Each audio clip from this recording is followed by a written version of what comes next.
No one expected the atmosphere in the room to change that quickly. It was supposed to be routine, just another Judiciary Committee hearing. Another long exchange about crime in America. Charts were ready. Talking points were stacked. Arguments were prepared. Cameras were rolling. Everything felt familiar.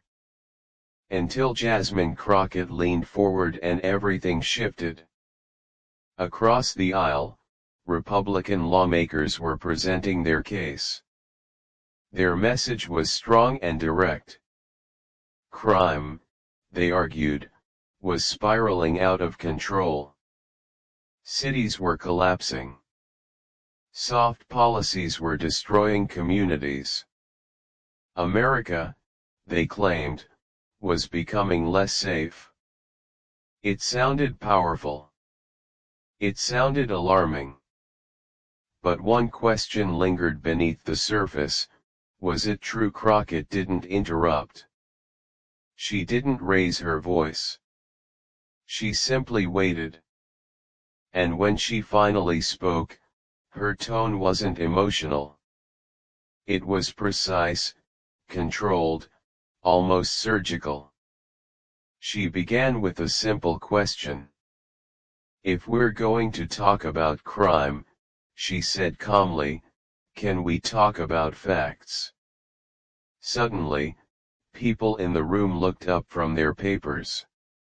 Staffers paused their typing. Lawmakers leaned back in their chairs. This wasn't going to be another predictable speech. This was about to become something different. Crockett started dismantling the claims piece by piece. Crime is skyrocketing, she repeated, but according to which data, compared to what year, under which administration are we discussing violent crime, property crime, or specific local trends? She pointed out something many people overlook: statistics can tell very different stories depending on how they are used. There's a difference between fear and facts. And Crockett was determined to make that difference impossible to ignore. What followed didn't just challenge the arguments inside the hearing room. It exposed how easily political narratives can be shaped when no one pushes back. She explained that crime trends rarely move in straight lines. They rise. They fall.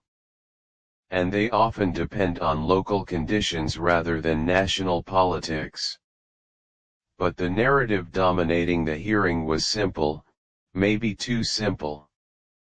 And that's exactly where she focused her attention. If public safety truly matters, she said, then accuracy has to matter too. She pointed toward recent reports showing violent crime declining in several major cities after the spike seen during the pandemic years. Not everywhere. Not perfectly. But enough to challenge the idea that the entire country was falling apart. The room stayed unusually quiet. Because this didn't sound like partisan messaging. It sounded like a reality check. Crockett continued, explaining how crime statistics can be framed to generate fear. Choose the worst possible year as a starting point, and everything appears catastrophic. Ignore long-term trends, and the story changes completely. It wasn't dramatic. It wasn't loud. But it was incredibly effective. Across the dais, lawmakers shifted in their seats. Some flipped through printed reports, searching for numbers to counter her claims. Others scribbled notes quickly, trying to keep up. The rhythm of the hearing had changed. Crockett made it clear she wasn't ignoring the seriousness of crime. Communities still face violence. Families still feel unsafe in many neighborhoods. Police departments still deal with real challenges. But exaggerating the problem, she warned, doesn't solve it. It only makes real solutions harder to find. Then she turned directly toward one of the most repeated arguments in the hearing, that certain policies were responsible for crime increases. And that's when the debate became personal. Crockett glanced down at her notes, then slowly lifted her eyes toward the lawmakers across the aisle. "You're saying one set of policies caused rising crime," she said. "But the data doesn't fully support that claim. Ignoring context doesn't strengthen your argument, it weakens it." A few murmurs spread through the room. Lawmakers exchanged glances. The momentum was shifting again. She moved deeper into the data, pointing to cities frequently used as examples of failure. In one, violent crime had actually declined over 5 years. In another, property crime trends didn't match the narrative being presented. The numbers were there. And Crockett wasn't finished. "You cannot cherry-pick numbers to scare people," she said firmly. "Our responsibility is to confront reality, not exaggerate it." Tension filled the room.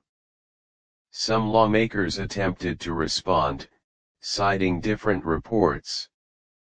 But Crockett was prepared. She had already reviewed those studies. Calmly, she explained where the data was incomplete, where comparisons were misleading, where context was missing. It felt less like a political speech, and more like a careful dismantling of rhetoric. Then she delivered a question that stopped the room cold. "Can we agree," she asked slowly, "that fear is not the same as fact, and that policy decisions must be based on evidence, not exaggeration?" The silence that followed was heavy. The hearing was no longer about talking points. It had become a debate about truth itself. Crockett then reached for a report, the kind lawmakers often glance at and set aside. She held it up for everyone to see. "This," she said, "shows real trends. Not headlines. Not sound bites. Real data." She walked through the report carefully. Violent crime decreasing in one city. Property crime stabilizing in another. Arrest patterns shifting.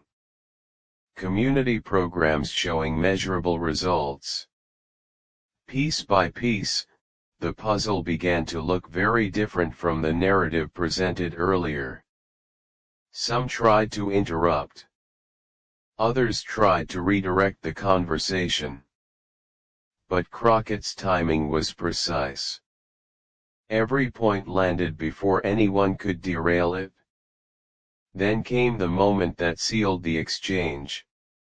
"If fear drives policy," she said, "we fail twice. Once in protecting communities, and again in protecting the truth." The room felt heavier than before. Lawmakers adjusted in their seats. Staffers wrote notes furiously.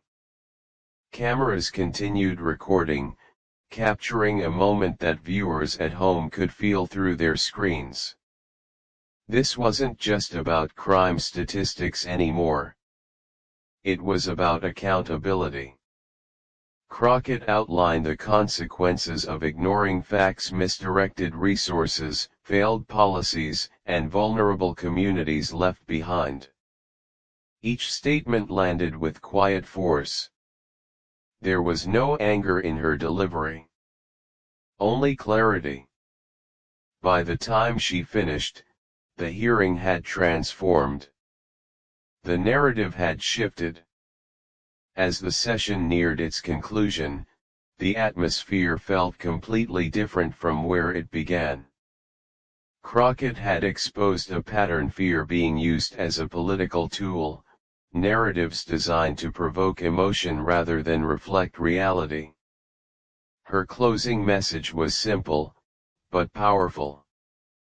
Policy decisions must reflect reality, she said. Not exaggeration. Not cherry-picked data. Reality. Some lawmakers nodded subtly. Others avoided eye contact. But the impact was undeniable.